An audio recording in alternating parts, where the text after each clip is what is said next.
పొదుపు పెట్టుబడుల అవగాహనపై రేవంత్ మరియు గిరిబాబు గారు కండక్ట్ చేసే వెబినార్ కోసం ఈ నెంబర్కి కాల్ చేయండి. నమస్తే, వెల్కమ్ టు సుమన్ టీవీ. నేను విష్ణు. ప్రస్తుతంతో పాటు క్వాలిఫైడ్ పర్సనల్ ఫినాన్స్ ప్రొఫెషనల్ చారి గారు ఉన్నారు. వారితో మాట్లాడదాం. సార్ నమస్తే. సార్ చారి గారు. నమస్తే అండి. సార్ చారి గారు, ఇప్పుడున్న మార్కెట్ కండిషన్స్ని దృష్టిలో ఉంచుకొని అండ్ ఇప్పుడున్నటువంటి ఎకానమీ కండిషన్స్ని కూడా పరిగణలోకి తీసుకుని ఏవైనా కొత్త ఇన్వెస్ట్మెంట్స్ చేయొచ్చు అంటారా, లేదంటే ఉన్న పాత ఇన్వెస్ట్మెంట్స్ని రివ్యూ చేసుకోవడం మంచిదంటారా? అంటే new investments versus old investments అంటే రైట్. అంటే న్యూ ఇన్వెస్ట్మెంట్స్ ఎట్లాగో ఆబ్వియస్గా చేయాల్సిందేనండి, అది చేస్తూనే ఉంటాము. కానీ ఓల్డ్ ఇన్వెస్ట్మెంట్స్ని కరెక్ట్గా రివ్యూ చేసుకోవడం అనేది చాలా ఇంపార్టెంట్. నాకు ఒక ఫ్రెండ్ ఉన్నాడు. ఒక 2-3 years నుంచి మ్యూచువల్ ఫండ్ పోర్ట్ఫోలియోని రీబ్యాలెన్స్ చేద్దాము, మ్యూచువల్ ఫండ్ పోర్ట్ఫోలియోని రివ్యూ చేసి పెట్టమని వస్తాడు. నేను చూశాను, బాగానే ఉంది, అది జరుగుతూనే ఉంటుంది ఎవ్రీ ఇయర్. కానీ నేనేమన్నానంటే ఓవరాల్ అసెట్ అలొకేషన్ మొత్తం కూడా రివ్యూ అవ్వాలండి. ఓన్లీ మ్యూచువల్ ఫండ్ రివ్యూ చేయడం కాదు. ఇది 90% ఆఫ్ ఇన్వెస్టర్స్ చేసే మిస్టేక్. నేను అందులో ఏం జరిగింది అనేది పాయింట్ టు పాయింట్ చెప్తాను చూడండి. ఇది ప్రతి ఇన్వెస్టర్ కూడా చెక్ చేసుకోవాలి వాళ్ళ దీంట్లో. ఫస్ట్ ఏం చేశాము, ఆయనకున్న ఇన్సూరెన్స్ పాలసీస్ రివ్యూ చేశాం. ఏం జరిగింది అక్కడ, నేను అంతకుముందు చూడలేదు, ఇప్పుడు చూస్తే ఏం జరిగింది, 16 లైఫ్ ఇన్సూరెన్స్ పాలసీస్ ఉన్నాయి ఆయన. Oh my god, 16! యా. అందులో ఆయనకి ఉపయోగపడే ప్లాన్స్ 3-4 ఉన్నాయండి. ఆయనకి, వాళ్ళ వైఫ్కి ఉన్న టర్మ్ ప్లాన్స్, వాళ్ళ బాబు నేమ్ పైన తీసుకున్న చైల్డ్ ఎడ్యుకేషన్ ప్లాన్, ఇలాంటివి ఒక 4-5 ఉన్నాయి అంతే. మిగతావన్నీ ఎందుకు తీసుకున్నారంటే ట్యాక్స్ గురించి తీసుకున్నాము, కొంతమంది ఆబ్లిగేషన్ చేశారు, కొంతమంది ఏదో గోల్డ్ లోన్ గురించి వెళ్తే అక్కడ చేశారు. ఇలాగా తెలిసి తెలియక నెలకి 35,000-40,000 వరకు ఓన్లీ లైఫ్ ఇన్సూరెన్స్ ప్రీమియమ్స్ కడుతున్నారు. ఫస్ట్ ఏం చేయాలి ఇక్కడ మనము, మనకి అవసరం లేని పాలసీస్ని డెఫినెట్గా తీసేసేయాలి, వాటిని పక్కన పెట్టాలి, సరెండర్ చేసేసేయాలి. ఇంకా వాటితో మనకి లాస్ ఉన్నా, లాస్ లేకపోయినా, ప్రాఫిట్ ఉన్నా, ప్రాఫిట్ లేకపోయినా దాన్ని మాత్రం అక్కడ కాల్ తీసుకోవాలండి. లేదంటే మనకు అక్కడ మిస్టేక్ జరుగుతూనే ఉంటుంది. ఓకే. రెండవది నేనేం చేశాను, ఆయనకున్న రియల్ ఎస్టేట్ని రివ్యూ చేశాను. రియల్ ఎస్టేట్ రివ్యూలో ఏం జరిగింది, సొంత ఇల్లు ఉంది, దానికి హోమ్ లోన్ నడుస్తూ ఉంది. అలాగే ఊర్లో చిన్న పొలం ఉంది, దాంట్లో అగ్రికల్చర్ నడుస్తూ ఉంది. అవి కాకుండా కొన్ని చిన్న స్థలాలు, ఒక అపార్ట్మెంట్ కొన్నాడు ఆయన 10-15 years బ్యాక్. ఇప్పుడు ఈ ప్రాపర్టీస్ కానివ్వండి, ఆయన ఉంటున్న ఇల్లు కానివ్వండి, వేరేవన్నీ బాగానే ఉన్నాయి.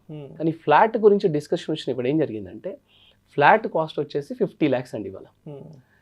ఈ ప్రాపర్టీస్ అన్నిటిని కూడా రివ్యూ చేసేటప్పుడు నెక్స్ట్ 10 yearsలో ఇవి ఎలా ఉండబోతున్నాయి అనేది ఒక అనాలిసిస్ మాత్రం ఖచ్చితంగా చేయాలండి. ఇవాళ ప్రజెంట్ మార్కెట్ ఏంది, నెక్స్ట్ 10 yearsకి మార్కెట్ కండిషన్స్ తగ్గట్టుగా ఈ పెట్టుబడులు ఏ విధంగా ఉండబోతున్నాయి. కరెక్ట్, అదే కదా రివ్యూ అంటే. ఈ రివ్యూ కదా చేయాల్సింది. ఆయన ఏమన్నాడంటే, ఖచ్చితంగా ఈ 50 lakhs ప్రాపర్టీ మాత్రం నాకు ఎలాంటి రిటర్న్ ఇవ్వదండి, నాకు తెలుసు అది. ఎందుకంటే కంప్లీట్ ఓల్డ్ అపార్ట్మెంట్.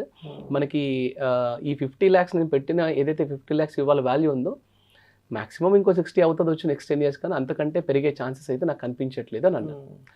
రెంట్ ఓవరాల్గా నేను క్యాల్కులేట్ చేస్తే ఎంత వస్తుంది, ఇయర్ మొత్తానికి కలిపి 3% రెంట్ వస్తుంది.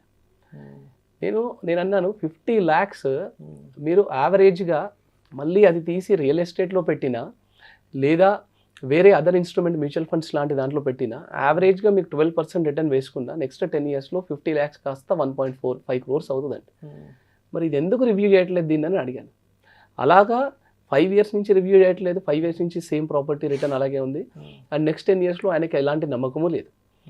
మరి ఇక్కడ రివ్యూ జరగకపోతే ఏంటి, ఎంత పెద్ద నష్టం జరుగుతుంది అంటే, రివ్యూ చేయాల్సిన దగ్గర రివ్యూ చేయకుండా, రివ్యూ అవసరం ఉన్న అవసరం లేకపోయిన దగ్గర దానికి ఒక రీబ్యాలెన్సింగ్ అని ఒక వర్డ్ పెట్టుకొని అక్కడ రివ్యూ జరుగుతుంది, కానీ ఇక్కడ రివ్యూ జరగట్లేదు. ఇలాంటివి ఎన్నో ప్రాపర్టీస్ ఉన్నాయండి, సెంటిమెంట్ లింక్ చేస్తాం మనం. తీసుకున్నది ఇన్వెస్ట్మెంట్ పర్పస్, ఇన్వెస్ట్మెంట్ని ఇన్వెస్ట్మెంట్ లాగానే ట్రీట్ చేయాలి. మనం సెంటిమెంట్ దేనికి ట్రీట్ చేయాలి, మన పేరెంట్స్ ఇచ్చిన ఇంటికో, మనం ఆల్రెడీ ఉంటున్న ఇంటికో సెంటిమెంట్ లింక్ చేస్తే దాంట్లో అర్థం ఉంది. కానీ ఇన్వెస్ట్మెంట్ పర్పస్ చేసిన దానికి సెంటిమెంట్ ఎందుకండి, ఇంకా దెర్ ఈజ్ నో పాయింట్ కదా. ఇలాంటి వాటి దగ్గర రివ్యూ ఖచ్చితంగా జరగాలి. ఓకే. మూడోది ఏం చేశాను, ఆయనకున్న గ్యారంటీడ్ ప్లాన్స్ రివ్యూ చేశాను. కొంతవరకు ఎవ్రీ మంత్ ఎంప్లాయీ ప్రావిడెంట్ ఫండ్లో వెళ్తుంది, అదొక మంచి సైజబుల్ కార్పస్ ఉంది అక్కడ. తర్వాత ఆయన పీపీఎఫ్ కూడా కడుతున్నారు, అది కూడా మంచిదే, మంచి కార్పస్ ఉంది అక్కడ. 25 lakhs ఎఫ్డీలో పెట్టుకొని కూర్చున్నారు. ఇది ఎందుకు పెట్టారు, ఎప్పటి నుంచి పెట్టారంటే గత 5 years నుంచి అలాగే ఉంది, అండ్ ఇది ఏదో ఊరికి ఏదైనా ఎమర్జెన్సీ ఫండ్ ఉంటుంది కదా అని పెట్టాను.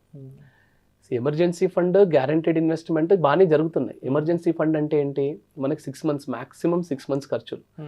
ఒక ₹1,00,000 ఎవ్రీ మంత్ ఖర్చు అనుకున్నా, ఒక 6 months ఖర్చులు 7 months ఖర్చులు మనము ఎఫ్డీలో కానీ లిక్విడ్ ఫండ్లో కానీ పార్క్ చేయాలి. సేఫ్ సైడ్లో పార్క్ చేసి పెట్టుకోవాలి. మిగతాది మీరు బాగా కన్జర్వేటివ్ ఇన్వెస్టర్ అయినా కానీ మీరు నార్మల్ బ్యాలెన్స్ ఫండ్లోనే పెట్టుకోవచ్చు.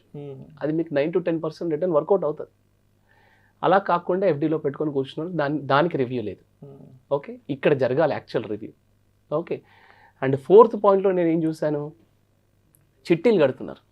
40,000 చిట్టీలు కడుతున్నారు. ఎప్పుడు లిఫ్ట్ చేస్తారో తెలియదు.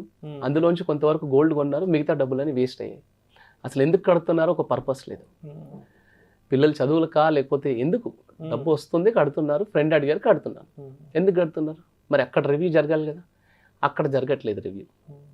సో ఇక్కడ ఇన్వెస్ట్మెంట్ అనేది నేను ఎందుకు చేస్తున్నాను అనేది పర్పస్ లేకుండా ఇలాంటి రాంగ్ ఇన్వెస్ట్మెంట్సే జరుగుతాయండి. అసలు చిట్స్ అనేది స్టార్ట్ చేస్తే ఎందుకు స్టార్ట్ చేస్తున్నాం అనే పర్పస్ ఉండాలి. షార్ట్ టర్మ్కి నేను నెక్స్ట్ 1-2 yearsలో నేను ఒక కార్ కొనుక్కోవాలంటే దాని డౌన్ పేమెంట్ కావాలి, పర్వాలేదు వేయండి, నో ప్రాబ్లం. 1,00,000-2 లక్షలు డౌన్ పేమెంట్ కట్టుకోవాలి. ఈ 2 లక్షలకి నేను చిట్టి వేసాను, బాగానే ఉంది, పర్వాలేదు.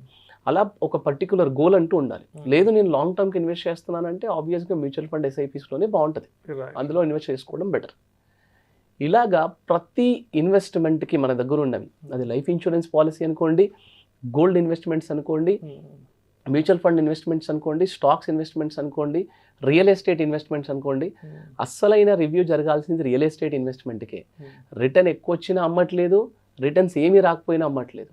That is the problem. Returns ఎక్కువ వచ్చేసాయి అనుకోండి, సాచురేట్ అయిపోయింది అనుకోండి, అమ్మాలి ప్రాపర్టీ. అది ఇన్వెస్ట్మెంట్ పర్పస్ కదా తీసుకుంది, దాన్ని రీబ్యాలెన్సింగ్ చేయాలి. మళ్ళీ రియల్ ఎస్టేట్ ప్రాపర్టీ కొన్నా పర్వాలేదు, లేదా మ్యూచువల్ ఫండ్లో పెట్టినా పర్వాలేదు, కానీ రీబ్యాలెన్సింగ్ అనేది అక్కడ జరగాలి ఖచ్చితంగా. ఓకే, మీరు అన్నట్టు ఇప్పుడు ఈ పోర్ట్ఫోలియో ఎగ్జాంపుల్ తీసుకుంటే ఆయన దగ్గర ఓవరాల్గా ఒక 1 crore పోర్ట్ఫోలియో ఉందండి. కరెక్ట్గా ప్లాన్ చేస్తే నెక్స్ట్ 10 సంవత్సరాలలో ఈ 1 crore యావరేజ్ రిటర్న్ 12% వేసుకున్న 3 crores అవ్వాలి. బట్ కరెక్ట్గా రివ్యూ జరగట్లేదు. ఆబ్వియస్గా చూస్తే మ్యాక్సిమం 1.5-1.7 crore కూర్చునేలాగా ఉందన్నమాట. మన దగ్గర ఉన్న అసెట్స్, మన దగ్గర ఉన్న ఇన్వెస్ట్మెంట్స్ ఇవన్నీ ఏంటంటే ఒక నిలిచిపోయిన వాటర్ లాగా ఉండొద్దు. నిలిచిపోయిన వాటర్ అయితే ఏమవుతుంది, వేస్ట్ అయిపోతాయి, మురికి పడుతుంది. ఫ్లోయింగ్ వాటర్ లాగా ఉండాలి, ఫ్రెష్గా ఉండాలి, దానికి రెగ్యులర్గా రివ్యూ జరగాలి. మన దగ్గర ఉన్న అసెట్స్ అన్నిటిని కరెక్ట్గా రివ్యూ చేసుకుంటే అదే మనకి చాలా ఎక్కువ డబ్బు క్రియేట్ చేస్తుందండి. ఓకే, ఇవన్నీ నేను ఎప్పుడు చెప్తా ఉంటాను, మళ్ళీ చెప్తానండి. డబ్బును సంపాదిస్తానే ఉండాలి. మనం ఊరికే కూర్చుంటే ఎంత ప్రాబ్లం అవుతుందో, మన దగ్గరున్న అసెట్స్ అన్నీ కూడా ఊరికే కూర్చుంటే అదే ప్రాబ్లం అవుతుందండి. డబ్బు ఎప్పుడే కానీ ఊరికే కూర్చోకూడదు.